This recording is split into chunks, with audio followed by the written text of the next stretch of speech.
Bonjour à tous et à toutes et bienvenue sur le Bon MJ. Ce soir, dans cette table ronde, j'accueille Titus, Sébastien et Cthulhucas.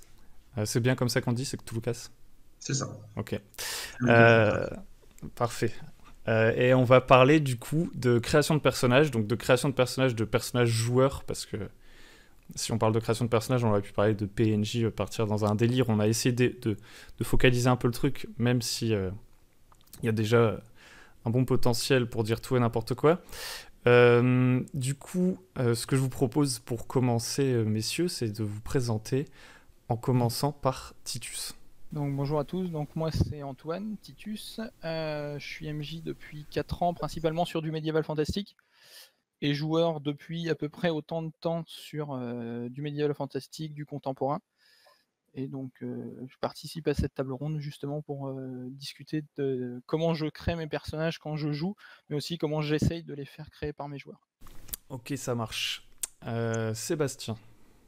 Eh bien, bonjour à tous. Alors moi, c'est Sébastien, comme mon pseudo, hein. J'ai 34 ans, ça fait un petit moment que je fais du jeu de rôle, parce que j'ai commencé sur les coups de 10-11 ans. Dans la vie, je suis illustrateur, notamment pour du jeu de rôle aussi.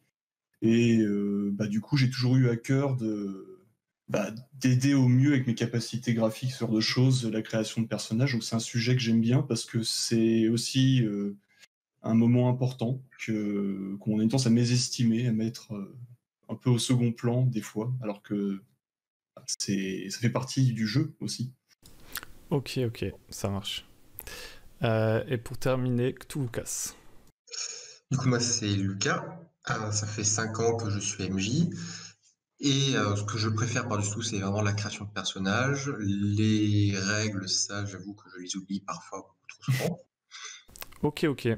Eh bien, dans ce cas, ce que je vous propose comme première question, un peu pour déblayer le terrain, c'est de tout simplement dire chacun, vous, la méthode que vous privilégiez pour créer des personnages ou faire créer des personnages, étant donné que peut-être que vous me démentirez, mais vous êtes plutôt MJ que joueur finalement.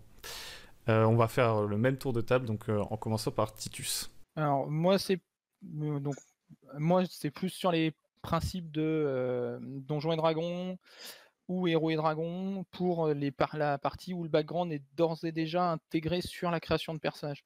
Donc on tient les caractéristiques, on a l'équipement, mais on a aussi des tables aléatoires pour gérer un passif, une personne à qui nous tient à cœur, un idéal, et où le background en fait va s'écrire déjà en partie sur la création de personnages, dès la fiche, au départ. Ok. Donc c'est la création de personnages. En fait, c'est choisir ou tirer aléatoirement des mécaniques qui sont directement reliées. Qui sont déjà dans le livre pour aider le joueur qui aurait du mal en initiation et pour aussi un joueur vétéran qui a pas envie de s'embêter pour à l'instant T ou qui a pas d'idée précise de son personnage qui s'adapte au groupe. Euh, et du coup, ça permet du coup d'avoir toute la partie création intégrée. Ok, ça marche. Ça me donne déjà des idées pour après, mais on va d'abord faire un tour de table normal. On va pas tout de suite diverger. Donc Sébastien. Du coup, moi, ma méthode de création favorite, ça reste celle où le joueur a le contrôle total sur la création de personnages avec répartition de points et compagnie. Parce que pour moi, c'est vraiment le parfait indicateur de ce qu'il veut, sur mesure, pile comme il veut. Comme ça, en tant que maître de jeu, je peux le prendre en compte. Que dans l'aléatoire, il y a un petit aspect frustration qui, voilà, faut gérer avec, quoi. Ok. Et Cthulhucas. Ma création de personnage préférée, ce serait le forcing, l'étincelle. C'est-à-dire réussir à on a une idée en tête, on a envie de la mettre en place. Comment est-ce que le jeu peut nous aider à mettre notre idée en place? C'est intéressant que tu dis ça, vu que juste avant tu disais que tu avais tendance à oublier les règles. Euh, à quel jeu tu joues? Pathfinder 1, c'est un jeu où il y a énormément de règles. Déjà là on voit qu'il y a un paradoxe, et il y a une dissonance cognitive. Ça marche. Ok, c'est intéressant. Donc déjà j'ai envie de vous poser une question directe. C'est pour vous, quelle est la place de la création du personnage par rapport à la création du groupe Enfin, on peut faire du jeu de rôle avec un seul joueur, évidemment, mais la plupart du temps, ça se joue un petit peu plus nombreux, traditionnellement. Et du coup, si par exemple je crée mon personnage de manière complètement aléatoire, ça peut être plus compliqué ensuite de faire un groupe soudé. Si je passe beaucoup de temps dans mon coin à développer un super concept de personnage hyper poussé et tout, si ça tombe, en fait, ça en fait un personnage de roman qui a sa propre histoire plus qu'un personnage de jeu de rôle, etc. Donc, comment vous positionnez le truc là-dessus? Je propose qu'on fonctionne direct dans l'autre sens, donc en commençant par tout Lucas, toi, comment tu t'arranges? Si tu fais du forcing, comment après tu t'arranges pour que le groupe fonctionne? Alors, ce que je proposais, c'est déjà si jamais c'est une nouvelle campagne qui démarre, que chaque joueur crée un nouveau personnage ensemble, enfin qui créent tous un personnage ensemble, c'est tout simplement de discuter entre eux et que ces personnages-là ne soient pas en désaccord total dans leurs convictions. Ça peut arriver quand des joueurs ont envie de faire des personnages mauvais et d'autres des personnages qui sont bons dans leur caractère, et ça, ce sont des choses qui peuvent après freiner la campagne. Donc, s'il y a ce genre de solution, il faut après que le MJ, si jamais ces joueurs veulent vraiment faire ça, que le MJ trouve des solutions pour que pour que ces personnages puissent être ensemble. Et c'est souvent sur ce point-là que c'est compliqué de mettre en place des solutions. Ok, donc plutôt compliqué pour le coup. Et ouais, notamment là, l'exemple que tu donnes, typiquement des personnages mauvais et bons. Est-ce qu'il n'y a pas... Enfin, je vais... Comment dire? C'est pas incompatible, mais c'est souvent sur le scénario en lui-même que ça doit reposer, que cette union doit reposer, En et pas fait, sur le. est-ce que du coup, tu demandes à chacun de tes joueurs de créer leur personnage dans leur coin, puis c'est le travail du MJ, enfin, toi, ton approche, c'est le travail du MJ d'essayer de recoller les morceaux, ou est-ce que ils s'arrangent un peu avant, genre sur un concept de groupe? Enfin, dans quel J'aime bien ordre? Ouais, j'aime bien leur demander de faire pas forcément un concept de groupe, mais qu'il y ait au moins des petites interactions entre eux. Par exemple, ça arrivé sur une des dernières campagnes, il y a un joueur son personnage a été amnésique, et ben c'est l'autre joueur qui a retrouvé son corps sur la plage, par exemple. C'est juste un petit lien comme ça qui les unit, et qui fait que même s'il y en a un qui est bon et l'autre qui est loyal, qui est très mauvais, ils vont rester ensemble parce qu'il y a il y a ce lien entre eux. Ok, donc un lien affectif, ça marche. Sébastien. Oui. Moi j'aime bien la création en groupe, tous ensemble, où on interagit ouvertement, en sachant que je précise en plus mes intentions scénaristiques que j'aurai à travers le jeu de rôle que je propose, pour qu'ils aient une idée du type de scénario que je veux proposer à la table, pour qu'ils ne soient pas surpris, hein. Typiquement, quand on dit à des enquêteurs de Cthulhu que en fait, vous avez fait un scénario orienté action, ça va être compliqué pour eux, quoi. Donc, pour pas les prendre au dépourvu, je préfère que tout le monde mette à plat, discute et des délires les uns avec les autres, qu'il y ait une émulation et que les joueurs se disent bah tiens, moi je vais faire un tel, comme ça on va pouvoir s'envoyer la balle, hein.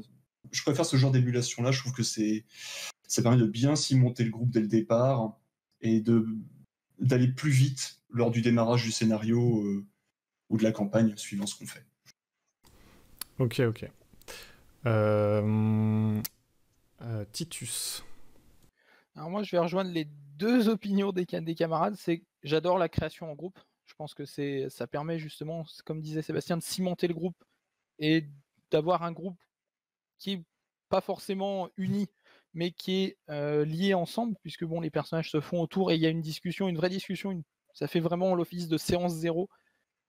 Et à la fois, je rejoins Lucas sur l'aspect de s'ils peuvent avoir un lien entre les deux, entre eux, chacun, soit avec un personnage, un PNJ qui va être là sur les 1-2 premiers scénarios et qui va permettre de déclencher la campagne, ou un lien entre eux de ben ça c'est lui qui m'a sauvé la vie, lui c'est mon ami d'enfance, ce genre de choses.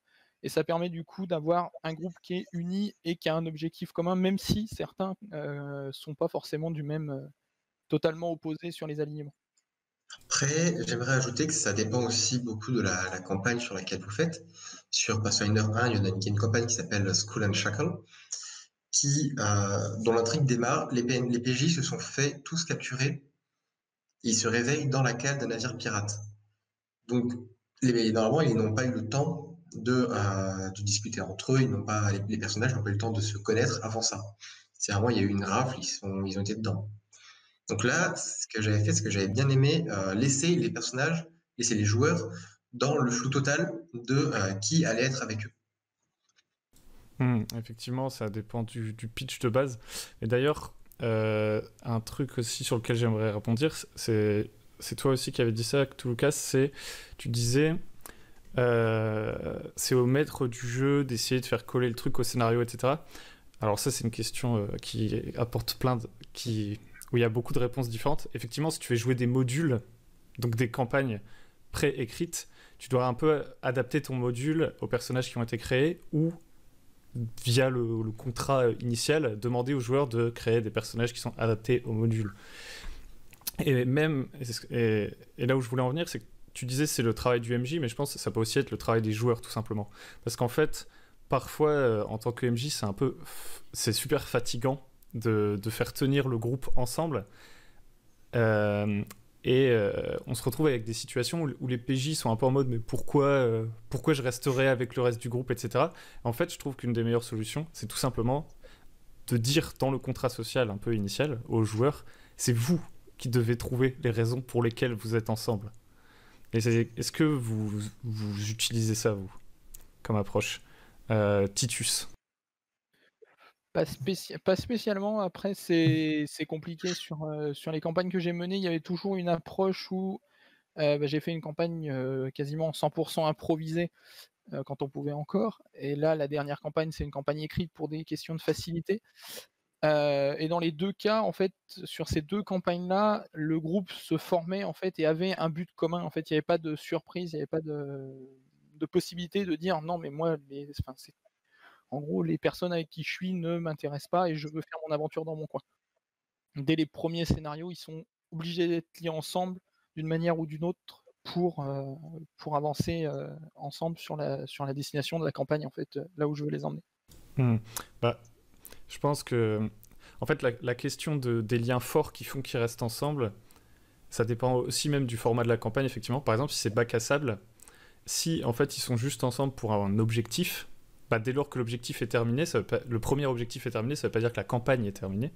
Et du coup, c'est à ce moment-là que des fois la question se pose un peu de pourquoi on reste ensemble, tu vois. C'est un peu comme si la communauté de l'anneau, tu vois, en fait ils en avaient rien à foutre les uns des autres, et une fois qu'ils ont détruit l'anneau, genre tu veux continuer à jouer, ils font non, en fait c'était juste un deal de départ.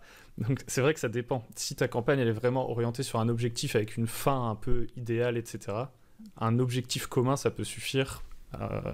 Et les liens et puis ça affectifs se créent au fur et à mesure. Et ça dépend de la longueur de la campagne aussi. Si c'est une campagne là en l'occurrence, la dernière campagne que je suis en train de jouer, c'est Anatazerine. Pour ceux qui connaissent, elle monte assez haut niveau pour un jeu de rôle. Elle monte jusqu'au niveau 14 en Chronique oubliée. Et du coup, forcément, déjà les persos ont déjà de la bouteille et on a fait un paquet de séances. Et du coup, les joueurs ont peut-être envie de changer de système, de changer d'univers et de revenir à ça plus tard. Et donc, d'ici là, on a le temps aussi de réfléchir à comment le groupe se forme. Mais c'est des campagnes qui sont très linéaires et qui ont un objectif final qui arrive au fur et à mesure. Donc là, c'est plus sur les personnages ont envie d'en savoir de plus en plus, donc ils vont continuer. Après, il y a d'autres campagnes qui, effectivement, au bout d'un moment, les utilisent. Ouais, effectivement, dans une campagne linéaire où c'est pas tant les choix des personnages qui dirigent la campagne que c'est plutôt les objectifs qui priment, c'est plus simple, effectivement. Sébastien, toi, dans quelle mesure c'est tes joueurs qui essayent de se lier entre eux? Est-ce que c'est toi qui fais ce travail a posteriori? Comment ça se passe? Alors, je les encourage énormément à créer du lien eux-mêmes lors de la création de personnages, d'où le fait que je suis honnête sur le type de scénario qu'on va jouer. Donc typiquement, si je leur dis les gars, c'est juste un scénario rapide, la cohésion de groupe effectivement peut être très brève. Vous me trouvez une raison parce que vous êtes au même endroit, plus ou moins.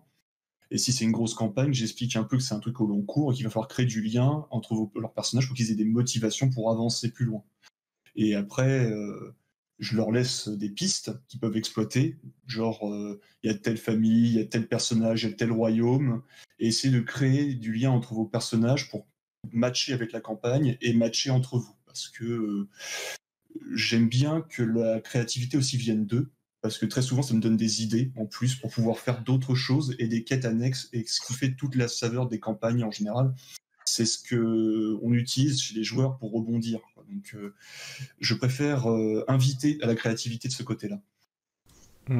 Ouais, effectivement. Et puis, du coup, ce que tu as l'air de dire, c'est que toi, tu es très clair sur la proposition de départ. Genre, t'es pas là pour l'effet de surprise. T'es pas là en mode créer des personnages, vous allez voir, ça va être dingue.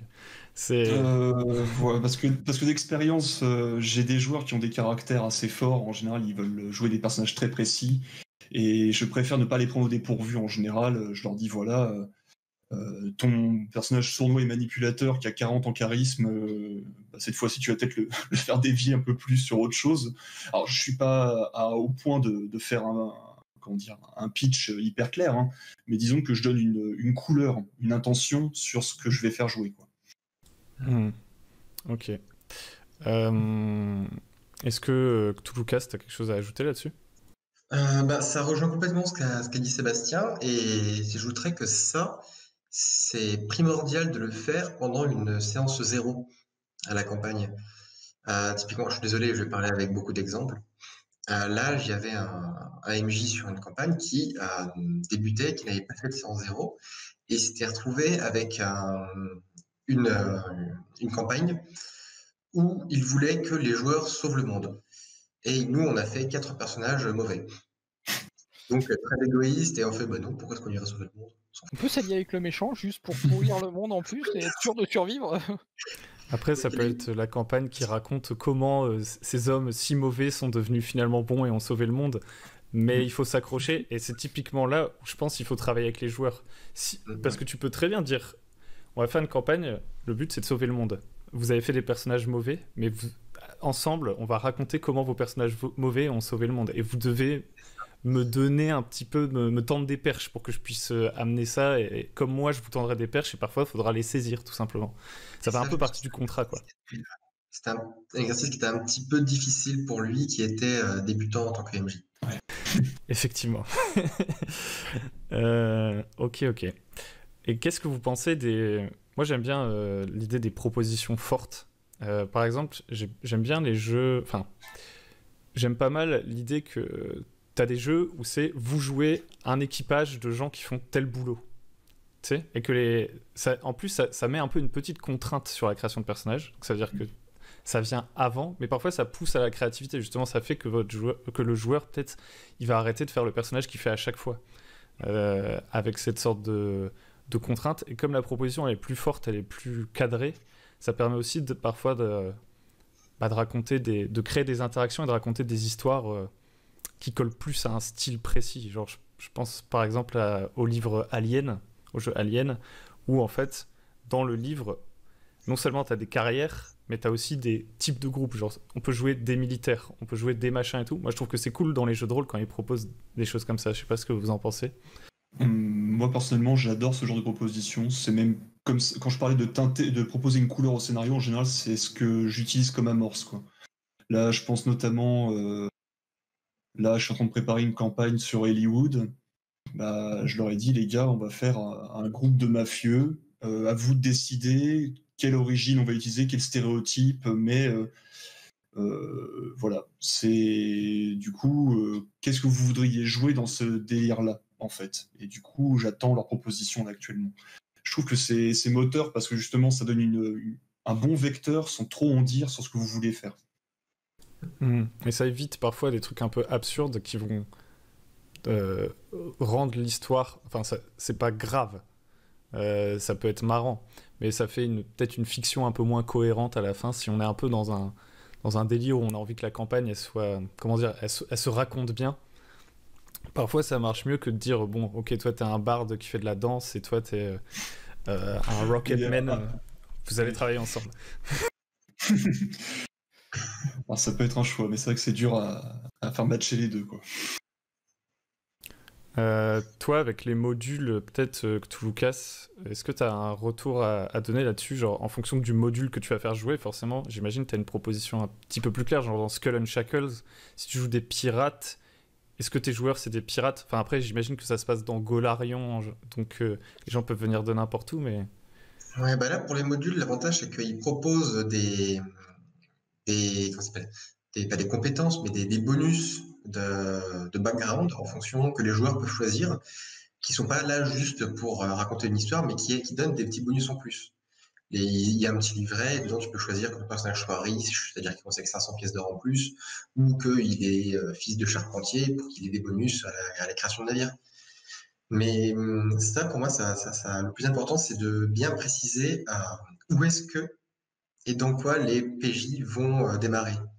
Si c'est une enquête sociale et que les joueurs ils doivent résoudre une enquête, bah, ça peut être bien de leur donner l'endroit où ils travaillent, par exemple, pour les aider à créer leur personnage autour de cet endroit. Là, récemment, il y avait un petit scénario que j'ai fait où les joueurs, je leur ai demandé d'être dans une troupe de théâtre. Donc, tous les joueurs étaient membres d'une troupe de théâtre. Donc après, c'est à eux, dans le système de règles que le jeu propose, de trouver quels sont les archétypes qu'ils pourraient utiliser qui fassent troupe de théâtre. Ok. Titus, est-ce que tu as quelque chose à ajouter là-dessus? Non, je rejoins Lucas sur le fait que si on sait où on va, moi j'ai fait ça, donc pour la troupe de théâtre, moi j'ai fait ça avec une guilde de mercenaires. Et au départ, en plus de leur classe et de la création de perso complète, ils ont choisi un statut au sein de la guilde. Donc la personne qui gère les finances, qui gère l'armurerie, ce genre de choses, et ça leur donnait un bonus sur certaines démarches qu'ils faisaient. La personne qui avait qui gérait l'armurerie de la guilde, quand il allait en ville pour trouver de l'équipement, il avait des bonus sur ses tests de charisme pour essayer de négocier. Puisqu'il a l'habitude, les marchands de la ville le connaissent sur la partie armurerie. Donc s'il va chercher une épée, il a besoin d'une épée en urgence, il fait son test de charisme avec un bonus par rapport aux autres. Et du coup, c'est ça qui a permis aussi, qui permet, quel que soit leur archétype de base, quelle que soit leur classe de base, ils ont quand même un lien avec le groupe qui leur donne un avantage à un moment ou à un autre là-dessus. Ça, on a un module complet. Ça, c'est intéressant. Moi, il y a un truc que j'aime bien, c'est les jeux qui proposent aussi. Enfin, typiquement dans... Alors, j'y ai pas joué, mais là, je vais prendre des exemples de trucs que j'aime bien, mais auxquels j'ai pas joué. Mais j'ai un exemple où j'ai fait jouer. Par exemple, dans Le Trône de Fer, le fait que tu crées ta maison. Dans Coriolis, tu vas créer ton vaisseau parce que c'est du space up. Et moi, ce que j'avais fait, c'était Beyond the Wall and Other Adventures, où tu crées ton village. Tu crées le village parce que c'est un jeu où tu es vraiment les héros de films, genre ils créent la comté pour qu'ensuite ils partent de la comté, quoi, mais qu'ils se créent des liens, etc. Est-ce que vous avez des exemples de trucs comme ça, en fait, finalement, d'une sorte de patrimoine que le groupe crée ensemble aussi pour créer du lien? Ouais, là, c'est un ami du coup, qui fait MJ sur cette campagne, où, toujours dans Pathfinder 1, toujours dans Golarion, nous sommes des élus d'Herméa. C'est une petite île ultra refermée sur elle-même, dirigée par un sire dragon. Et il nous a dit, c'est une campagne qui est très hardcore. Vous avez ces 300 soldats de Herméa qui partent sur le continent pour faire plusieurs trucs. Vous avez 300 soldats. Dès qu'il y a un mort, parce que la campagne se veut très difficile, dès qu'il y a un mort, ça passe à 299 et ça incite beaucoup à créer de plus en plus de personnages. C'est pas mal. Pour une campagne qui se voulait très axée sur justement les choix tactiques et sur l'utilisation des compétences, au final, c'est aussi un énorme moteur à création de personnages. Ça permet d'avoir un petit pool. Ah, t'es mort, c'est pas grave. Il en reste encore. C'est pratique, effectivement. Est-ce que Sébastien ou Titus, vous avez des trucs comme ça? Non, rien qui me vient en tête, là, comme ça, sur les jeux. Je crois que, à part dans... Il y a un exemple qui m'avait fait un peu rire dans Cobra, le jeu de rôle, où tu as une feuille de groupe où en fait tu marques les caractéristiques des copains, leur vaisseau, leur possession, et en fait il y a des monnaies mises en place ou que tu peux dépenser qui appartiennent au groupe pour en fait unir le groupe et appeler des copains, des alliés en plus. Où je trouvais ça assez original justement parce que il y a une espèce de nouvelle fiche qui arrive sur la table qui va être un nouvel accessoire de jeu qui est commun aux joueurs, mais c'est eux qui la créent. C'est eux qui décident des liens et voir comment ils les valorisent, comment ils créent de l'histoire entre eux de manière un peu plus chiffrée. Et c'est vrai que c'est une mécanique que j'aime beaucoup, que j'ai pas vu beaucoup ailleurs malheureusement. Alors pour ça, si tu veux, dans d'autres jeux, c'est un truc qui est très facile à mettre en place, c'est dès qu'il y a besoin d'un hub central, que ce soit un vaisseau, un navire qui a besoin de beaucoup d'équipage, c'est tout simplement de créer une fiche qui recentre tous les personnages qui font partie de cet équipage, qui font partie de ce navire, que ce soit des vrais joueurs ou des PNJ, et d'autoriser les joueurs, qui sont en général les personnages les plus importants de ce lieu, à choisir qui seront les nouveaux arrivants. Parce que par exemple, sur un navire, c'est pas si aussi, ça se contrôle pas à 4. Il faut au moins une vingtaine ou une quarantaine de personnes pour le contrôler. Et ça, ça ne s'invente pas. Comme dire, il y a 34 Jean Pégu qui vous aident. C'est toujours bien d'avoir un petit récapitulatif de qui sont les Jean Pégu. Et si jamais il y a un joueur qui vient à mourir, il peut se rabattre sur un Jean Pégu. Et ainsi, il peut sur Jean Pégu. Et ça, en même temps, si les joueurs à côté, ils ont envie de faire un petit peu de roleplay sur les phases qui sont un peu longues, ce qu'ils doivent faire d'un point A à un point B, ça leur permet de développer leur histoire durant ces phases-là. Et pas de juste dire, il y a une éclipse, le voyage dure 3 mois. Ok. Une ellipse, ouais. Ok. On va essayer d'avancer un petit peu. Là, on a brassé large. Est-ce que... Alors, j'espère que vous avez déjà tous utilisé des pré-tirés. Ouais. Heureusement. Est-ce que vous avez quelque chose à dire sur les pré-tirés? Genre, par exemple, dans quelles circonstances vous en servez? Et si vous aviez à en créer, qu'est-ce que vous cherchez à faire chez un pré-tiré? En fonction de si c'est un pré-tiré pour un one-shot ou pour un truc un petit peu plus long, peut-être qu'il y a des variantes, etc. Je propose qu'on commence par Titus. Alors moi, les pré-tirés, pour moi, c'est quelque chose qui est lié à l'initiation, quel que soit le jeu, parce que ça permet, en fait, sur une séance, c'est un one-shot, et dans ces cas-là, quand on sait que c'est pour un one-shot, on va équilibrer le groupe, en fait, je crée mes pré-tirés, j'en crée 5, 6, si j'ai 4 joueurs, j'essaie toujours d'en avoir un peu plus, comme ça permet aussi qu'ils aient un choix, mais que le groupe, sur l'ensemble, soit équilibré, on va pas mettre, typiquement, on va faire un médecin, un combattant, un distance, on est en médiéval, on va mettre un mago, enfin voilà, on essaie d'équilibrer le groupe de pré-tirés en priorité pour après que les joueurs s'adaptent avec le nombre de pré-tirés qu'ils ont à dispo. Et c'est déjà arrivé que je fasse des pré-tirés qui durent très longtemps par hasard et qui ont fait même une campagne complète, puisque ce qui devait être un scénario d'initiation au départ est devenu une campagne pendant 1 an et demi. Mais les personnes en fait ont tiré leur personnage. Et au fur et à mesure, j'ai des joueurs qui sont partis, d'autres qui sont arrivés, et qui ont créé leur personnage avec des choses que j'imposais pour pas léser les autres, et pour avoir un aspect pré-tiré quand même sur les personnages. Mais c'est vrai que voilà, pour moi, les pré-tirés, c'est plus sur de l'initiation que sur de la partie. Ok. D'équilibrer le groupe. C'est intéressant ce que tu dis. Je pense que ça amènera une autre question après, sur le fait que tu crées un groupe de pré-tirés pour qu'il soit équilibré. Je pense que ça vient du fait que tu joues à Chronique oubliée, etc.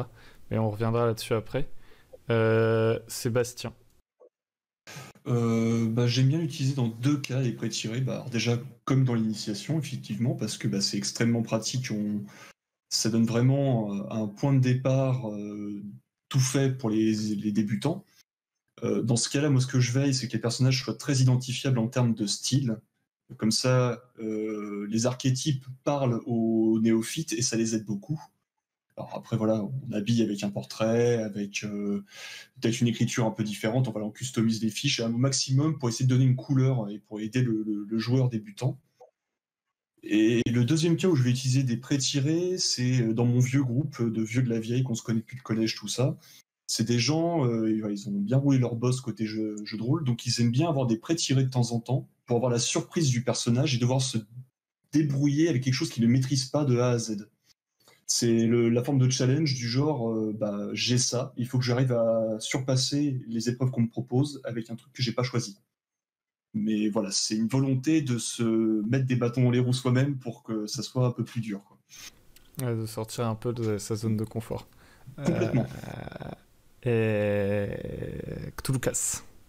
Ouais, je rejoins complètement ce qu'a dit Sébastien et j'ajoute une troisième possibilité, simplement celle du joueur qui n'a pas d'idée. Il y a des joueurs D'accord. qui disent, moi je sais pas ce que le groupe a besoin, je sais pas ce que j'ai envie de faire, j'ai pas d'imagination, c'est pas grave. Donc tu me donnes un personnage et puis je l'incarne, ça me pose pas de soucis. Effectivement. J'aimerais bien revenir direct sur du coup l'histoire de l'équilibrage. Pour vous, alors en fait ça dépend vachement des jeux, parce qu'il y a des jeux qui se prêtent plus ou moins à l'équilibrage, et surtout des manières de jouer au jeu qui se prêtent plus ou moins à l'équilibrage, parce que moi je sais que par exemple quand j'ai fait un peu de héros et dragons, la campagne s'est transformée en Savage World après, donc c'est pas un super bon exemple, mais le truc c'est que j'étais pas du tout en mode il y a 5 rencontres de combat par jour, etc. Donc forcément l'équilibrage n'a plus le même sens. Parce que en fait, Donjon Dragon, il est équilibré autour du combat. Et Chronique oubliée, au final, c'est un petit peu pareil. Mais pour vous, quelle place ça a, l'équilibrage? Qu'est-ce que vous faites des optimisateurs? Qu'est-ce que vous faites d'un joueur auquel on dit tu vas devoir jouer un guerrier parce qu'on n'a pas de guerrier? Enfin, comment vous gérez ça? Je propose qu'on commence par Titus, du coup. Les optimisateurs, après, sur à bas niveau, je rejoins ce que disait Sébastien tout à l'heure, c'est la partie caractéristique. Quand on leur donne un pool de points pour faire leur stat au départ, il y a peu d'optimisation possible. On ne peut pas avoir des personnes qui se retrouvent avec... S'il y a forcément une stat qui est très haute, il va y avoir des trous dans d'autres endroits qui vont pêcher à un moment ou un autre. Si on fait... la personne a décidé de faire un barbare, très bien, mais 18 de force, il y a la sagesse, l'intelligence ou le charisme à un moment qui vont pêcher, et ça, après OMJ des fois aussi de mettre une petite pique aux joueurs pendant une séance en disant oui, mais là malheureusement tu peux rien faire, quoi. Tu peux pas pister en forêt si tu as 4 d'intelligence. C'est bien beau d'avoir 18 de force, mais faut équilibrer aussi, voilà. Je t'interromps tout de suite parce que pour moi, au contraire, le fait que tu aies la totale capacité de répartir tes points, techniquement ça pousse. Enfin, ça favorise celui qui veut optimiser. C'est-à-dire qu'il peut faire un personnage ultra spécialisé. Et en général, j'imagine le groupe d'optimisateurs, ils sont tous ensemble, ils sont tous optimisateurs, tu vois. Ils vont tous être méga forts dans un truc et ne pas se séparer. C'est souvent ça qui se passe. Du coup, c'est plus difficile d'attaquer les faiblesses des personnages s'ils sont ensemble. Et pour moi, justement, les jeux où tu choisis des options, en général, c'est des jeux qui visent l'équilibrage. Enfin, c'est pas forcément un objectif en soi qu'un jeu soit équilibré, mais souvent c'est ça la démarche en mettant des options qui s'interdisent entre elles, qui sont pas compatibles les unes avec les autres. C'est justement pour éviter l'optimisation. Mais je sais pas si t'es d'accord avec moi du coup. Enfin, qu'est-ce que t'en penses? C'est vrai qu'après, s'ils font la création de perso ensemble, forcément, il va y avoir de l'optimisation. Enfin, l'optimisation d'un joueur peut après se diviser sur les autres. En fait, c'est du coup, toi tu te spécialises en force, moi je prends la distance et je monte ma dextérité à fond. Mais il y a un moment, enfin, pour moi, je pense qu'après, si le MJ, à un moment ou un autre, les met individuellement ou sur certains devant leurs faiblesses, ça peut poser problème. Ça peut poser problème aux joueurs, et du coup, le groupe peut se rendre compte aussi que l'optimisation, c'est pas du tout une bonne chose. Pour ça qu'après, voilà, il n'y a pas de. Pour moi, c'est pas forcément. Les optimisateurs, c'est pas quelque chose qui me bloque. Parce qu'un personnage qui a envie d'optimiser, comme je disais, sa force, par exemple, si derrière il est incapable de détecter un piège, il va pas forcément passer devant dans un donjon. Et du coup, s'il passe pas devant, il va peut-être perdre un petit peu au début du combat, par exemple, et c'est le pote qui détecte les pièges et du coup qui a pas la force, qui a pas de dextérité, qui passe devant pour détecter les pièges, typiquement le roublard, qui va être en plus en sagesse ou en intelligence. Il détecte le piège, derrière il y a un monstre, le monstre il arrive, il tape sur le premier qu'il voit, et zut, la personne elle a pas de quoi, elle peut pas se défendre sur le premier tour. Donc le premier taquet en général, les optimisateurs, c'est pour ça aussi que ça peut j'allais dire les calmer, mais c'est pas le terme non plus, parce que c'est pas le MJ contre les joueurs. Mais dans l'idée, voilà, ça ouvre les faiblesses aussi sur les. Ça met en lumière les faiblesses des joueurs. Après, ouais, En gros, c'est un peu au MJ de challenger à partir de ce moment-là cette optimisation en cassant les synergies, etc. Effectivement. Moi, j'ai déjà eu le cas en tant que joueur aussi où j'avais privilégié l'aspect entre guillemets optimisation. Et le MJ m'a rappelé à l'ordre au deuxième scénario et ça m'a vite calmé. Quand le perso a beaucoup de points de vie parce qu'il a optimisé sa constitution et sa force, et qu'il se retrouve à 1 point de vie parce qu'il est incapable de se soigner lui-même, parce qu'il est tombé dans un piège, il s'est retrouvé séparé du groupe et il se retrouve empoisonné, et que les autres mettent longtemps parce que les dés sont pas en leur faveur pour ouvrir la porte, ben ouais, on passe à 2 doigts de la mort, et après l'optimisation, on arrête de la faire. Ok. T'avais l'air de vouloir rebondir, Cthulhucas. Bah ouais, ça c'est quand ton MJ est déjà chevronné ou qu'il a quelques niveaux en roubardise. Si jamais il n'arrive pas à bien discerner les forces et faiblesses du groupe, ou qu'elles sont justement trop bien réparties, ça peut lui poser des difficultés. Un des MJ on avait un groupe qui était très optimisé, et il n'arrivait pas à nous mettre de rencontres suffisamment intéressantes, suffisamment puissantes pour nous mettre en difficulté. Parce qu'à chaque fois, on roulait sur tous les combats. Et ça joue aussi avec le modèle de campagne qu'on a fait, où on avait des repos relativement souvent et on pouvait recharger nos sorts relativement souvent. Donc, à moins de changer complètement le format de la campagne, nos personnages étaient beaucoup trop forts pour sa campagne. Ok. Est-ce que tu as un retour à faire là-dessus, toi, Sébastien ? Juste ajouter que effectivement, ça peut faire peur d'avoir des personnages qui optimisent et qui roulent sur tout, mais si les joueurs à votre table ils sont optimisateurs, c'est peut-être qu'ils ont envie d'un type de jeu. Il faut aussi le prendre ça en ligne de compte. C'est qu'ils ont envie d'avoir des personnages puissants qui roulent sur tout, et ça fait peut-être partie de leur fun à eux. Donc c'est aussi au rôle du MJ de faire « Ah là là, au secours, tu as écrasé mes 40 000 gobelins avec une tasse à thé, et bien joué. » Et de temps en temps, effectivement, de les surprendre en leur disant il y a des ennemis, ils ont des cerveaux, ils vont pas y aller face à des légendes vivantes qui peuvent buter une armée à eux tout seuls. Ils vont utiliser des moyens plus vicieux pour les battre. Et c'est le rôle du MJ d'un seul coup de proposer des intrigues différentes. Mais pour moi, l'optimisation, faut pas la voir comme quelque chose à sanctionner forcément, en ce sens que c'est aussi un souhait des joueurs. Il y a des joueurs qui aiment bien se sentir surpuissants, ça fait partie de leur plaisir, et il faut garder ça en tête. Parce que des fois, on est un peu vexé en tant qu'MJ, on se dit « Oh là là, j'ai travaillé sur plein de trucs, ils le défoncent en 2 coups de cuillère à peau. » Mais au final, s'ils ont rigolé, c'était le plus important en fin de compte, quoi. Il faut pas oublier ça non plus. Il y a des jeux qui sont optimisés pour ça.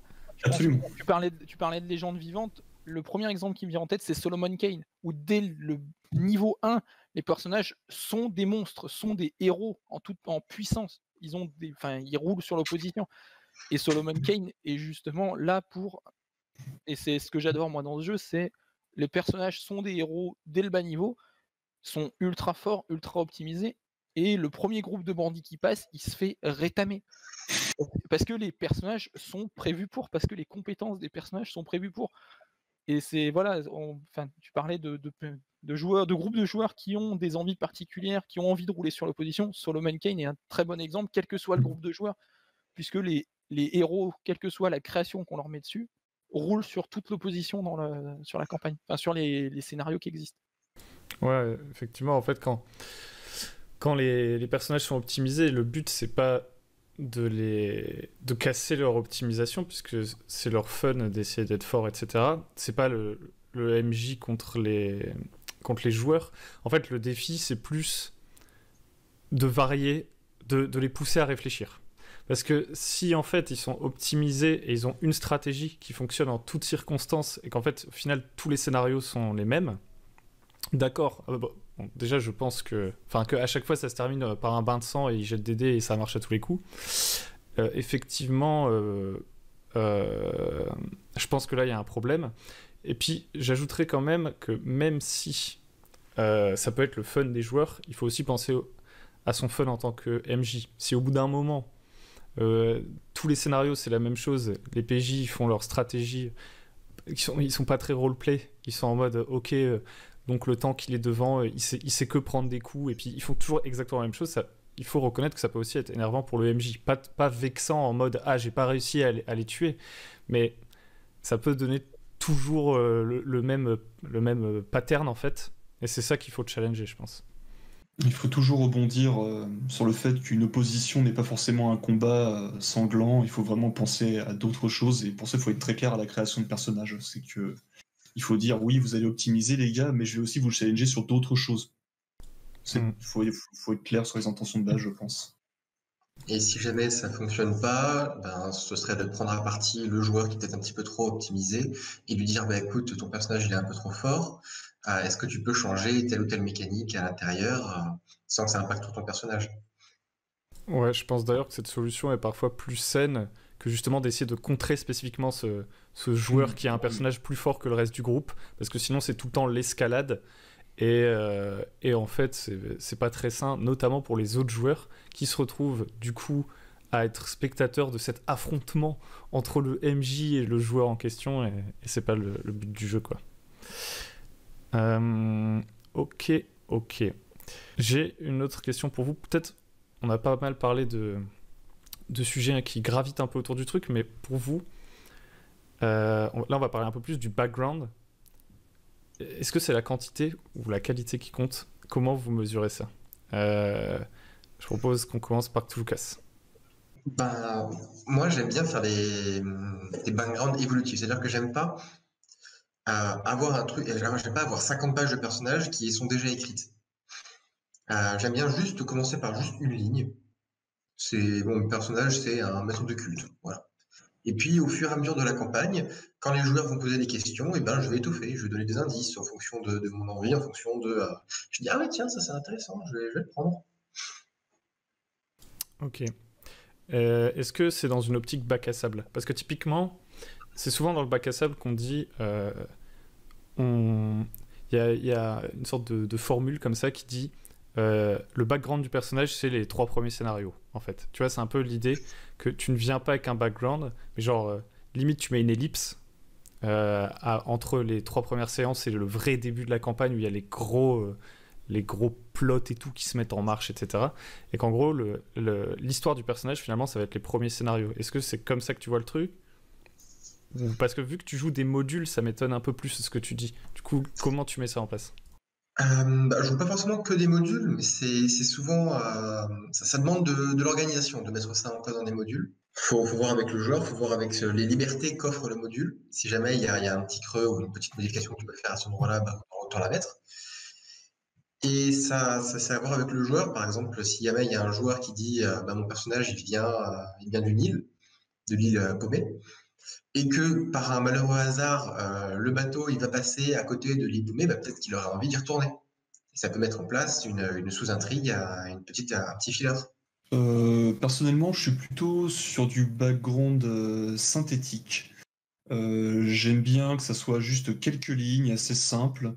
Ce que je demande aux joueurs, c'est de se dire, plutôt que de raconter, enfin vraiment aller dans du littéraire et tout ça, c'est au final qu'est-ce que ça raconte sur ton personnage et quelle clé d'interprétation ça lui donne. Parce que c'est bien mignon d'aller sur 50 pages, mais à un moment ça devient trop indigeste. Et de toute façon, le MJ va en oublier les 3 quarts et ça va être super dur de faire rentrer ça dans la campagne. Je préfère 2-3 pistes vraiment intéressantes et 2-3 clés d'interprétation pour le joueur que trop. Je trouve que de toute façon, ça enferme le joueur dans son coin. Et moi, j'aime vraiment bien qu'on soit quand même dans la création de groupe. Si le mec, il s'en va pendant 1 semaine et demie pour écrire, c'est trop. Le mec, il loue un truc sur Gîte de France. Un chalet pour écrire. Je me retire du monde pour ma création de personnage. Je reviendrai.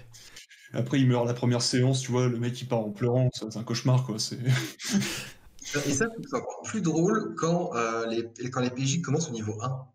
Comment tu peux faire un énorme scénario sur ton personnage quand tu commences niveau 1, quand tu es juste le paysan du coin? Ouais, effectivement. Ça, c'est C'est exactement le truc du old school dont je parlais. C'est-à-dire que dans les trucs old school, tu meurs tellement vite que t'as... Enfin, potentiellement, ça dépend de quel degré de old school tu es. Mais effectivement, tu crées plutôt un personnage sur le pouce. Et s'il survit, là, c'est un héros qui a une histoire, quoi. Titus. Alors moi, c'est un peu les deux. Enfin, j'ai les deux visions parce que malgré que je masterise beaucoup, je suis aussi souvent joueur sur beaucoup de jeux. Et en tant que joueur, je me limite toujours à une page et demie, grand max 2 pages, parce qu'on est bas niveau et aussi, enfin voilà, comme tu le disais à l'instant, on est bas niveau. Donc on peut pas non plus avoir un historique sur les 50, 60 dernières années. Bonjour, j'ai battu un dragon, mais je suis niveau 1. Enfin, c'est l'exemple typique, hein, mais grossièrement, j'essaie toujours aussi de donner 2 PNJ. Pour le MJ, ça donne toujours des pistes, des points pour se raccrocher à droite à gauche, sans rentrer forcément dans les détails. On parlait des villas, enfin de l'île d'origine juste avant. Ça peut être ça, voilà, mon père c'est telle personne, il fait ça et c'est tout. Et côté MJ, du coup, là c'est l'inverse. En tant que MJ, je laisse la liberté totale à mes joueurs. S'ils veulent écrire un peu, s'ils ont peu d'idées, ben voilà, ça va se limiter. J'essaye toujours de les pousser sur une page pour avoir un minimum d'infos. Mais si ça monte à une dizaine de pages, je prends le temps de les lire, je prends le temps d'adapter, je me note. Moi après, je synthétise. Si je vois des PNJ qui vont me servir, qui peuvent me servir surtout, à un moment ou à un autre de la campagne, je vais le noter. Si je vois des choses, des infos intéressantes, je les note. S'il y a des choses qui n'ont rien à faire là, parce que effectivement le personnage est niveau 1, pareil, je fais remonter au joueur et j'essaye après de synthétiser. Je lui envoie toujours la synthèse de ce que j'ai fait qui va tenir pareil sur une page et demie. Alors là, quand tu dis 10 pages, moi je suis en mode waouh, d'accord. Est-ce que c'est des créations de personnages? Genre par exemple, est-ce que tu joues avec des gens que tu connais pas, à qui tu dis créer un personnage et envoyez-moi le truc? Parce que 10 pages, ça s'écrit pas dans une création de groupe. Enfin, je pense pas. Non. C'est des choses que j'ai faites, par exemple, enfin moi je joue toujours avec je joue pour l'instant qu'avec des personnes que je connais, que voilà, c'est des collègues de travail principalement. Donc là, pour la campagne qu'on est en train de jouer, on a fait les créations de personnages avant le confinement. Et on a juste été très long à démarrer, mais ça fait quasiment 8 mois que les fiches de personnages sont faites. Donc ils ont eu largement le temps de créer les backgrounds pour ça. Et parmi eux, il y a un elfe qui est assez âgé. Donc, ben, il faut expliquer, il vient de tel endroit. Le problème, c'est que le joueur a décidé d'être un peu original et de dire j'ai pas passé les 150 dernières années dans mon village. Donc, j'ai parcouru un peu le monde, je me suis baladé, je suis passé par les grandes villes et c'est pour ça que j'arrive au petit village qui marque l'entrée de la campagne. Donc là, le background est un peu plus conséquent parce qu'il est passé à droite à gauche. Il a rencontré des PNJ et certains PNJ peuvent s'intégrer dans la campagne. Mais voilà, j'ai résumé moi les choses en 2 pages, je crois, à peu près sur les 10 pages qu'il m'a écrites. Mais il a écrit les 150 dernières années parce que c'est un joueur qui avait envie aussi de se faire plaisir sur une écriture aussi dessus. Il y a un petit délire littéraire. J'imagine que si c'est 10 pages, c'est pas 10 pages, c'est pas une checklist de 10 pages avec des trucs ultra concis. C'est genre, c'est développé, c'est écrit, c'est... Je suis né, le machin, de telle et telle personne, ils m'ont élevé comme ça. Et voilà, la personne avait envie de faire quelque chose de très littéraire, mais voilà, c'est pas en police 8, sans marge et sans rien. C'est très espacé, c'est très aéré, c'est fluide à lire. Et c'est vrai qu'aussi, le joueur se fait plaisir. Moi, j'ai pris énormément de plaisir à le lire. Mais voilà, c'est des choses, voilà, sur les 2 campagnes que j'ai menées, c'est arrivé une fois. Donc voilà, c'est bien aussi sur des choses comme ça. C'est intéressant parce que moi, j'aime bien qu'il y ait des blancs. Parce que comme ça, au fur et à mesure de la campagne, tu peux recréer un événement qui va relancer la campagne. Genre typiquement, t'arrives un peu à la fin d'une intrigue, tu vois, qui se tasse un peu. Tu te dis, bon, qu'est-ce qui pourrait se passer? Ah tiens, il y avait tel PNJ, on l'avait brièvement évoqué, etc. Mais peut-être qu'on peut faire un flashback ou un truc. C'est vrai que laisser un peu de place pour justement même faire émerger des solutions. Genre par exemple, t'es un voyageur, plutôt que de dire je suis allé là, tu dis, quand tu arrives dans une nouvelle ville, tu fais je suis déjà passé par ici et je pense que je connais quelqu'un qui habite ici, ce genre de choses, ça c'est assez pratique aussi. Je sais pas si vous utilisez ça. C'est déjà arrivé, moi, en ce qui me concerne. Un de mes joueurs, justement, avait un historique avec la région sur un petit village et on était dans la grande ville, dans la capitale et voilà, il a eu un moment où justement il a eu envie d'étoffer son background et il a dit: «Ben moi, étant petit, j'habitais dans le village d'à côté», donc ça, c'est ce que je savais moi en tant que MJ et du coup, il a dit: «Ben je venais de temps en temps à tel endroit, chez tel marchand dans la capitale avec mes parents et c'est quelqu'un avec qui je peux discuter, et essayer d'avoir une info». Euh, Est-ce que pour vous, il y a des trucs qu'il faut, surtout pour une campagne, parce que c'est souvent là qu'on crée un personnage au final, euh, des trucs qui sont quasiment obligatoires, enfin que, par exemple, que vous exigez, voilà, dans la création d'un personnage.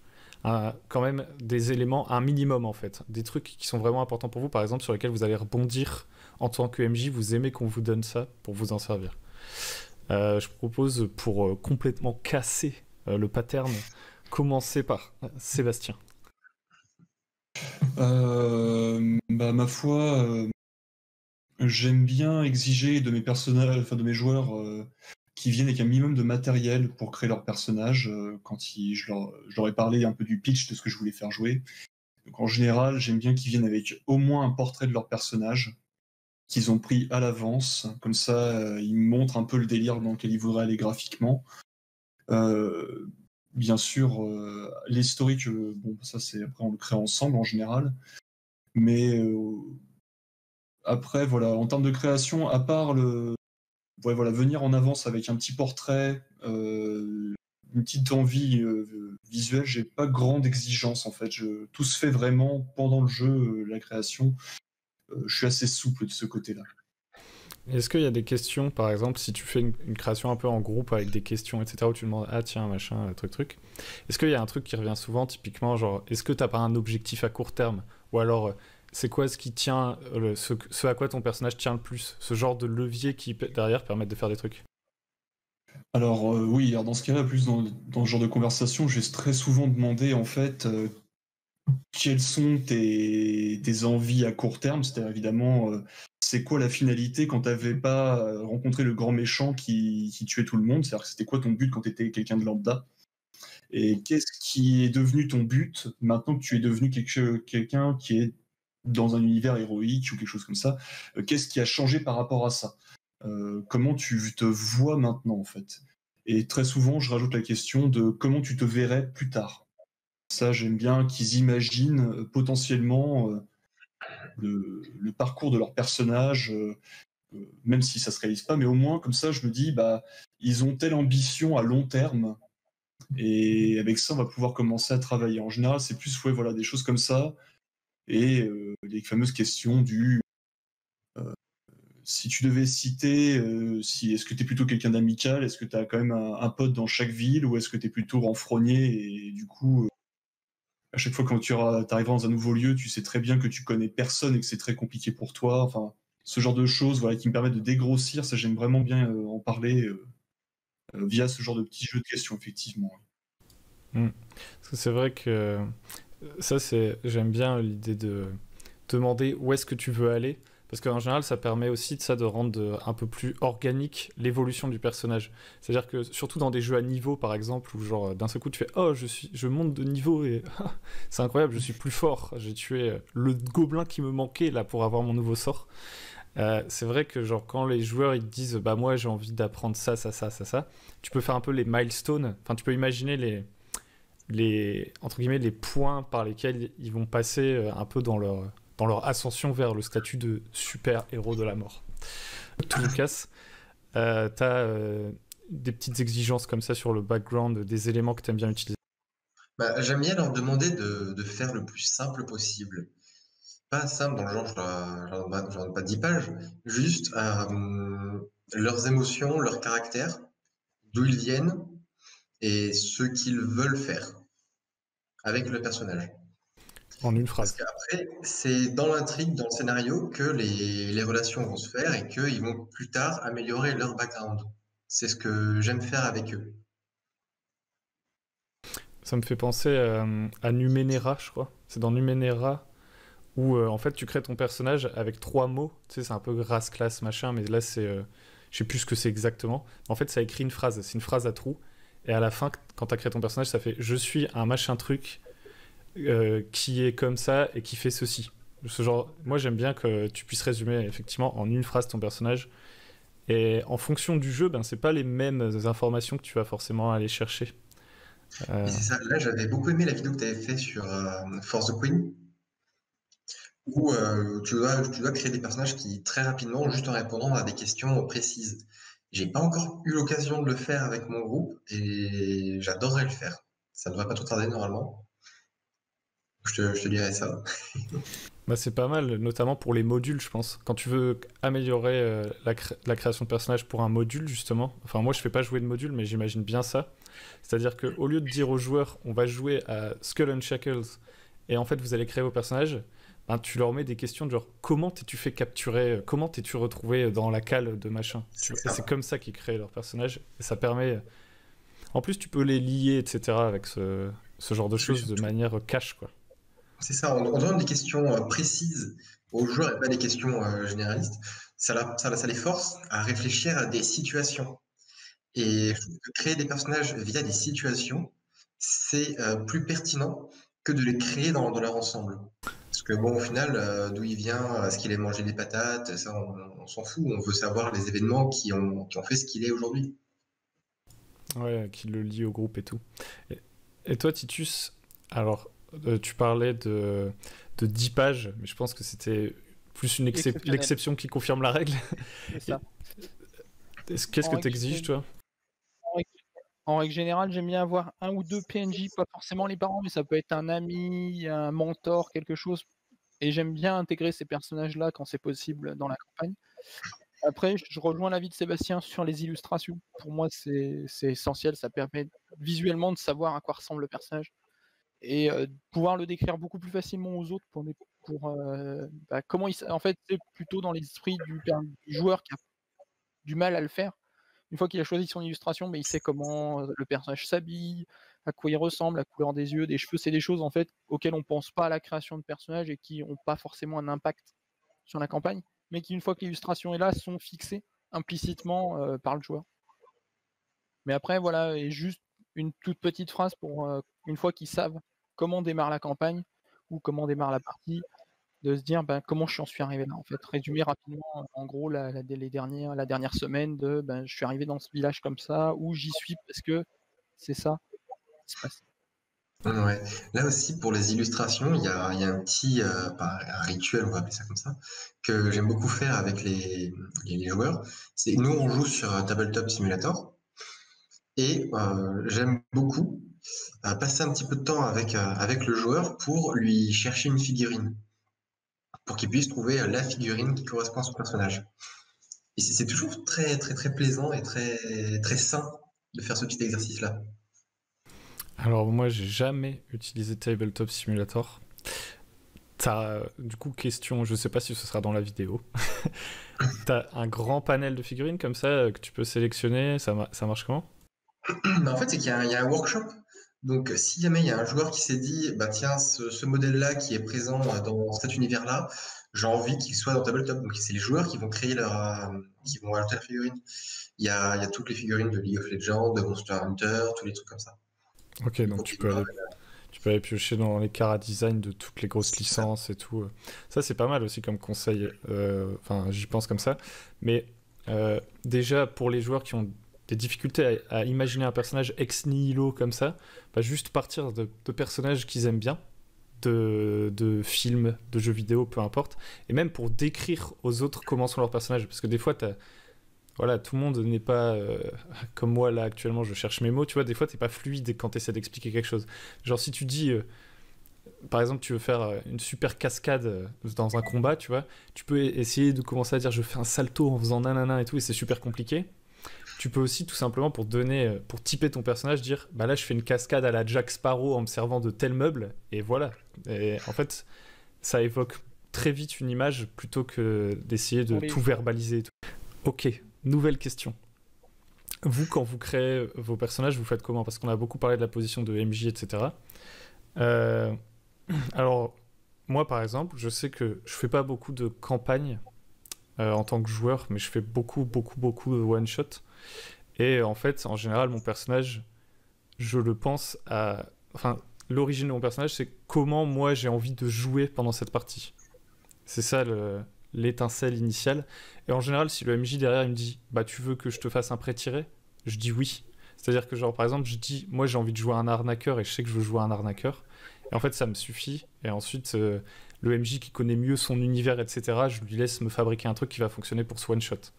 Par exemple moi ça c'est la manière dont je crée le plus souvent des personnages, c'est juste en réfléchissant au gameplay entre guillemets que j'ai envie d'avoir. Est-ce que vous avez comme ça genre c'est quoi l'étincelle, le truc qui vous fait partir, quoi.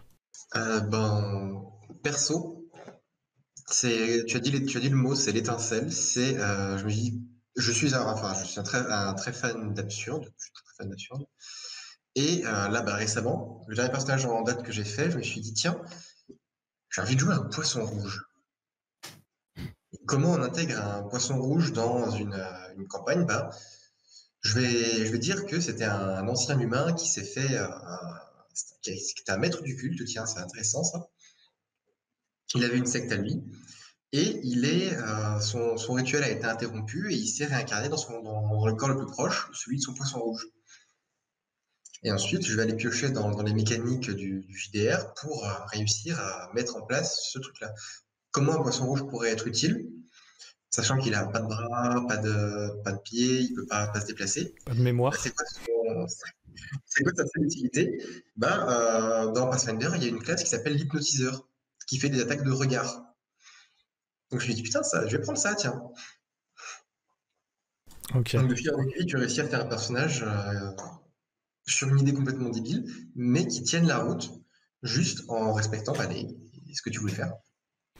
Moi, j'aime bien les trucs un peu absurdes aussi, mais en général, c'est vrai que c'est plus pour le gag que pour vraiment faire un personnage complètement déconnant. Par exemple, le dernier personnage que j'ai fait, il s'appelle Frédéric Mercure. Donc, et c'est pour du space op, et en fait, c'est le mec de Split, tu vois, un peu. Genre, en fait, il est nul. Enfin, c'est juste... Moi, je fais souvent des arnaqueurs aussi, en fait. Hein. Il est juste fort socialement, mais par contre, c'est une sorte de doppelganger qui a été créé artificiellement à partir de la mémoire de plusieurs personnes.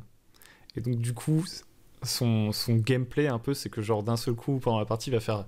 Tu vois, il va changer de personnalité, il va devenir un super pilote ou il va devenir un super truc. Et j'aime bien les personnages un peu débiles comme ça, effectivement. Sébastien, Titus, vous? Peut-être commencer par Sébastien, du coup.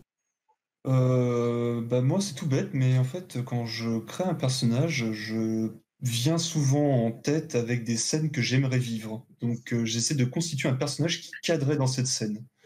Ça peut sembler bête, mais si voilà, j'ai envie de jouer je me vois avec des envies d'être un grand orateur et faire des grandes phrases à rallonge complexes, je vais commencer à partir de là et à construire mon personnage comme ça. Moi, c'est comme ça que j'imagine mes persos.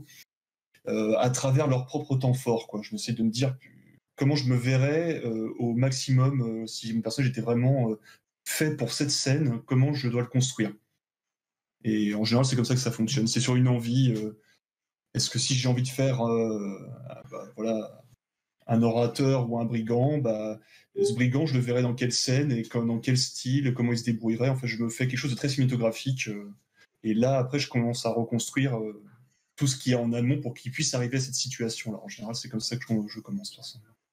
Donc une fois, je pense qu'on se rejoint un peu du coup. C'est-à-dire que c'est comment j'ai envie de jouer. C'est pas tant qu'est-ce qu'il a fait par le passé mon personnage, etc. quoi. Oui, clairement. Après, voilà, si on doit ça être synthétique, c'est vraiment l'émotion que j'ai envie de jouer, le style de roleplay que j'ai envie d'adopter sur cette partie. Ok, d'accord. Et toi, Titus? Moi, je vais vous rejoindre pareil tous les deux sur l'aspect de l'envie et le roleplay que j'ai envie de donner. J'ai fait une de mes premières campagnes en Chronique oubliée. Je voulais jouer un barbare, je voulais être le bourrin du groupe, et je l'ai fait. Et là, la dernière campagne, c'est sur Imperator, donc romantique historique. Donc là, les gros barbares, ça va s'apparenter à un gladiateur. Il y en avait déjà un dans le groupe qui était déjà créé avant qu'on s'intègre au groupe. Et je suis arrivé du coup à la séance de création de personnages avec 2 idées en tête, totalement opposées. Une assassin et plus une personne, orientée, séduction. Et du coup, en discutant avec les autres joueurs avant qu'on commence à vraiment rentrer dans la création de perso, une personne autour de la table m'a parlé de son envie de faire un assassin, donc moi je me suis rabattu sur ma deuxième idée et on a créé le groupe comme ça et les personnages comme ça, sur ça. Sur la session 0, sur une envie du joueur que sur une sortie avec les caractéristiques. Ok.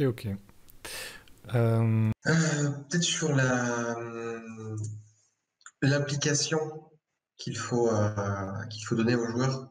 Lui dire que si jamais son personnage, s'il part sur un fil conducteur et qu'au final, bah, ça lui plaît plus, lui dire bah, c'est pas bien grave, qu'il ne faut pas se bloquer sur un personnage-là. Et qu'une intégration, un nouveau personnage, c'est toujours possible. Parce que le problème de créer des personnages sur les campagnes, c'est que souvent les joueurs, ils ont peur que ça dure 50, 70 heures. Donc si au final tu te retrouves bloqué 50 heures avec un personnage, tu te dis oh putain, un poisson rouge c'est super marrant. Mais après tu dois te coltiner à te faire porter par les autres joueurs pendant 50 heures, ça va pas forcément être fun ni pour toi ni pour les autres. Et ça peut se ressentir dans la séance, dans l'impact, dans les sentiments qui vont se dégager après la séance. Ouais, effectivement, un personnage, il faut pas voir la création de personnage comme la fin. C'est-à-dire que entre les séances, surtout en début de campagne, il y a encore pas mal de marge pour faire changer des trucs dans son personnage, donc pas se mettre la pression genre en mode je suis en train de faire des choix qui vont me suivre pendant 50 000 ans. Et puis effectivement, on peut s'arranger pour une petite mort accidentelle. Même sans parler de mort accidentelle. De départ, ouais.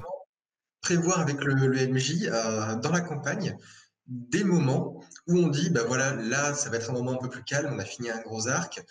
Si vous voulez changer de caractère, on peut faire un chapitre qui va amener à ce changement de caractère. Par exemple, si le gobelin du groupe, c'était un gros lâche, eh bien, on peut faire une séance où il va changer un peu son mindset, comme disent les start-upers, pour qu'il évolue et puis pour que le joueur puisse changer de roleplay.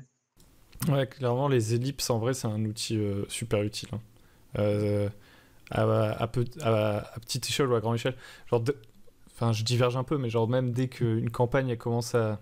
Enfin, déjà, moi, je trouve que pour l'évolution des personnages, les ellipses, c'est quand même pas mal par rapport au truc de...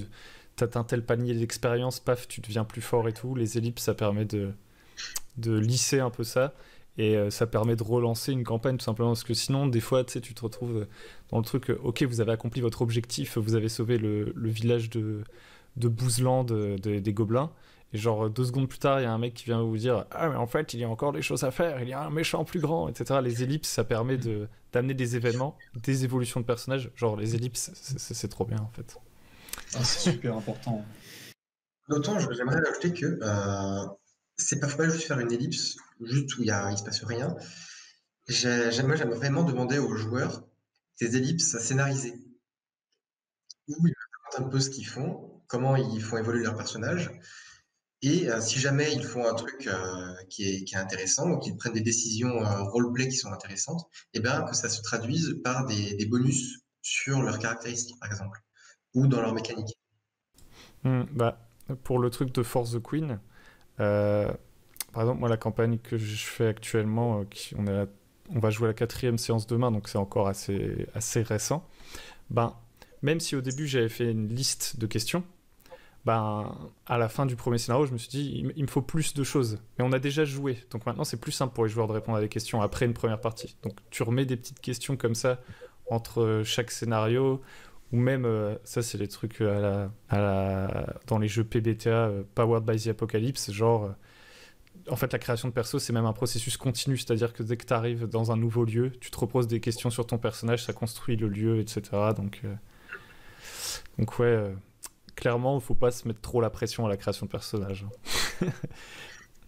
Je voulais faire des barbares qui ont perdu leurs parents. Oui, aussi. On peut faire des Dark Sasuke, des amnésiques, des personnages de The Elder Scrolls et tout, c'est pas grave. Euh, Tiens, avant qu'on passe aux conseils un peu de chacun, les petits conseils perso, il y a un truc que je trouve dont on pourrait parler, qui peut être problématique parfois. Alors c'est pas uniquement la création de personnages, mais c'est les pitchs. Vous êtes les élus qui vont sauver le monde. Je sais pas si vous voyez ce que je veux dire. C'est un peu lié à la création de personnages quand même. C'est-à-dire les personnages comme ça, un peu qui sont prédestinés à faire des trucs précis et à réussir et à accomplir la prophétie, etc. Pour la création de personnages, ça implique pas mal de choses. Je sais pas si vous avez déjà fait ce genre de truc. Moi, personnellement, je trouve que souvent, c'est pas très efficace. Mais c'est pas pour vous. Tendance à éviter ce genre de pitch parce que justement ça a tendance à dire que si les héros meurent, ton histoire s'arrête. Donc niveau enjeu, c'est très compliqué. Donc en général, en plus si tu donnes un côté élu au personnage, il faut qu'il soit quand même très fort dans ton univers. Donc il faut également régler le niveau de puissance à ce niveau-là. Pour l'exemple que je donne toujours, c'est dans ce genre d'histoire, c'est le truc absurde dans les jeux vidéo. Dans Skyrim, tu es l'élu de je sais plus quoi, mais tu vas quand même sauver des poules et chercher une épée quoi, pour des paysans. Alors que tu es censé sauver le monde. Et tout le monde te fait payer le prix plein pot, alors tu devrais être l'élu, récupérer le matos, le meilleur matos donné par les rois, et tenter de sauver le monde. Et c'est... Pour moi, j'évite ce genre de choix parce que c'est quand même très compliqué de créer une narration autour de ça. Parce qu'en fait, ça vous enlève plein de sésames utiles qui valorisent les joueurs, c'est-à-dire la progression. C'est-à-dire que si tu es un élu, effectivement, il faut se mettre à la place, par exemple, d'un roi dans un royaume qui voit qu'il a un élu qui va lui sauver son royaume. Il va lui filer le meilleur matos pour qu'il sauve son royaume.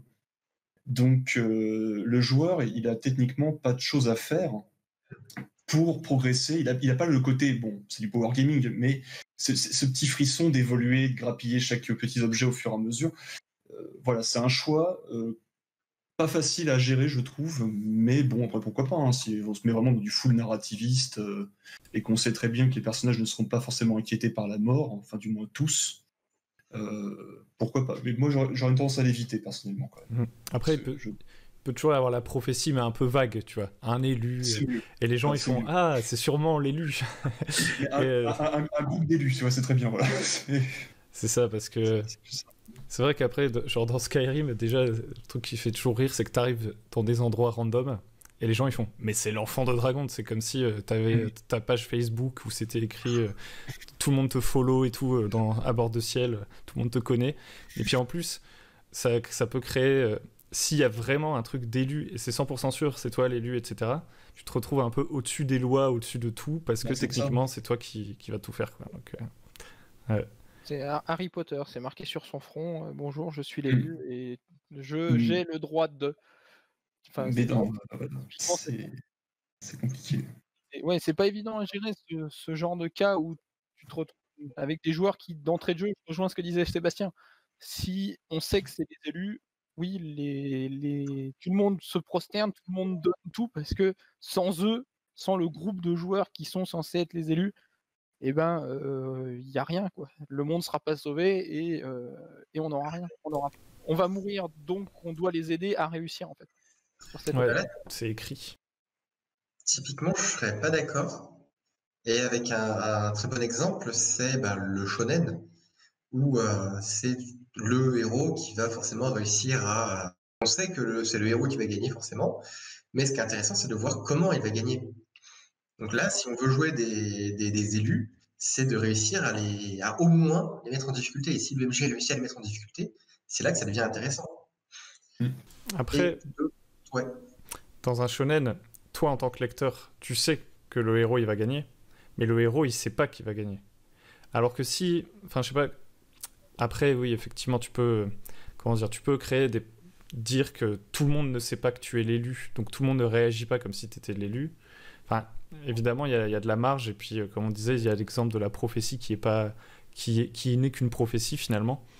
Mais je pense que la différence, là, elle est dans le fait que quand effectivement je regarde un shonen, c'est moi en tant que spectateur qui sais que le héros il va gagner et je veux voir comment il va gagner, mais le personnage lui-même ne sait pas qu'il va gagner. Tu vois, c'est pas nécessairement un élu. Enfin, je sais pas si tu vois ce que je veux dire. Bah, moi, je vois pas vraiment où est le problème, parce que les joueurs, si on part sur un scénario comme ça, les joueurs savent que bah, ce sera forcément à eux de résoudre le problème de la fin du monde. Dans un scénario où on dit aux joueurs, vous êtes des élus, vous allez sauver le monde, les joueurs le savent, qui sont les élus et qui vont sauver le monde. Donc, s'ils meurent au milieu de l'intrigue, il n'y a plus de prophétie, il n'y a plus d'élus, il n'y a plus rien. Ouais, mais donc dans ce cas-là, ça veut dire que la prophétie n'est pas une prophétie qui se réalise forcément. Voilà. Donc, ce qui est intéressant, c'est justement de réussir à mettre en place une campagne où les joueurs vont devoir affronter de plus en plus d'ennemis, de plus en plus forts, et au moins les mettre en difficulté. Ouais, Et complètement. il y a peut-être un autre truc que je pourrais ajouter là-dessus, c'est si jamais on veut faire quelque chose comme ça, mais sans tomber dans le cliché du shonen ou de la Marie-Sue, comme les écrivains connaissent, c'est de partir dans l'exagération. C'est de faire un personnage qui se prend pour un élu, c'est de faire un personnage qui se croit super fort, qui se croit supérieur aux autres. Et en général, ça, bah, quand ce personnage-là va faire des échecs critiques, ça va toujours être très drôle pour les autres. Ouais, c'est typiquement le genre de personnage que je joue. Ok, bah je sais pas si pour vous c'est bon, mais je propose qu'on passe sur la conclusion un petit peu et que chacun donne un petit conseil qui n'est pas obligé d'avoir un lien avec le sujet de cette table ronde d'ailleurs, en commençant par Titus. Pour moi, ouais, un petit conseil, c'est simplement prendre du plaisir dans les parties. Enfin, dès la création de perso, on prend du plaisir à créer son perso, à créer éventuellement son background après par la suite, et prendre du plaisir sur les parties pour passer un moment cool, parce que c'est avant tout, ça reste un loisir. Et je pense que c'est essentiel que chacun passe un bon moment autour de la table dans toutes les situations. Que ce soit sur des scénarios d'enquête ou sur des scénarios avec un peu plus d'action, il n'y a pas de raison que chacun trouve pas son compte dessus. Tout simplement, quand on crée des personnages, n'ayez pas peur aussi de temps en temps de proposer des choses qui sortent du cadre du livre pour faire plaisir à vos joueurs. C'est une erreur qu'on a tendance à faire quand on est débutant, c'est d'être très bloqué par les tableaux, les lignes, les chiffres. Mais s'il y a des choses qui semblent se prêter plus à la narration, n'ayez vraiment pas peur de faire une petite entorse. Tant que cela ne nuit pas au scénario et que ça fait plaisir à tout le monde, il faut savoir avoir une certaine marge de manœuvre. Je dirais qu'il ne faut pas être trop psychorigide sur la création de personnages, notamment. Il faut, c'est de la créativité partagée et il faut savoir l'alimenter avec des fois autre chose que quelque chose tiré du bouquin.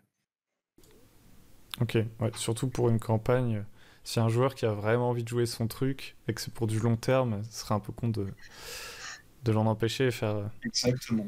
Mais non, il manque un soigneur au groupe, donc tu avais qu'à arriver plus tôt. Ça marche. Et du coup, pour terminer, Touloukas.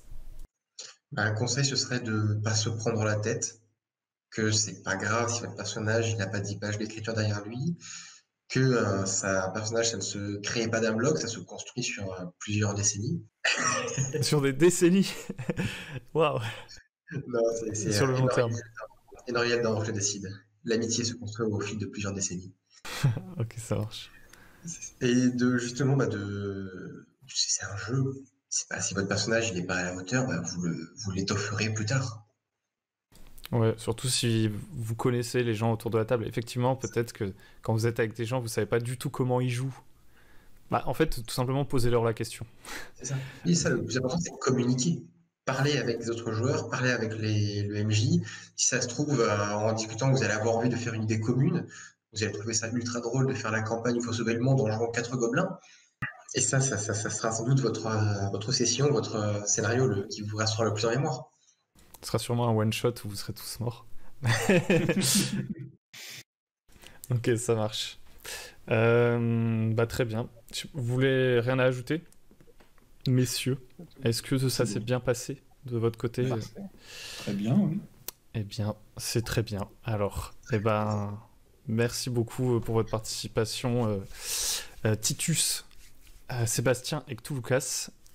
Si vous êtes arrivé jusqu'à ce stade de la vidéo, j'espère que ça vous a plu. Normalement, ça vous a plu, si vous êtes là. N'hésitez pas à liker, à vous abonner, à mettre la cloche, à venir sur Discord, éventuellement pour participer à ce genre de table ronde. Si vous avez des idées de sujets, vous pouvez les proposer. À partir du moment où on arrive à rassembler 3 personnes qui sont intéressées, c'est faisable. Si vous êtes un MJ débutant, vous pouvez aussi vous rendre sur notre site www.lebonmj.com. Il y a des guides à télécharger. Voilà, je vous dis à très bientôt sur le bon MJ et potentiellement sur le Discord. Ciao.